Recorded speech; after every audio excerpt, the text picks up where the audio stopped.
was it?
Service that we do, and even though we're a small startup, it's very youthful, we also have an ISO 27001 because we care about security.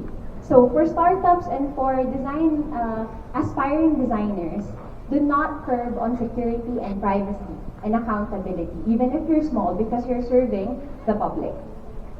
And there's design, yes, but there's deep design, like where you really can going deeper from a deeper place, from a deeper purpose.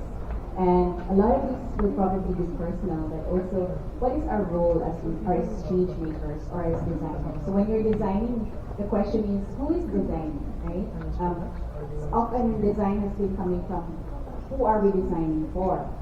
But we forget, as a designer has a role, you shape the design. How you think, how you... It's people, before. There will be time that change is inevitable. Kung nabasa niyo yung World Economic Forum 2023 report, 26% of the workforce will be replaced by new technologies. And together with that, we have to adapt. Ano kung sabi kailangan natin mag-adapt? I myself, if I don't adapt, I will be stuck on a small cubicle way back before in the 20th century. Way back in 2000. So you have to really adapt on certain things that will also be equitable for you. Another thing is that when we deal with ethics, we also have to put the human touch or yung empathy natin. In Adobe, we always do, sabi nga nila, it's protecting the creatives that we have.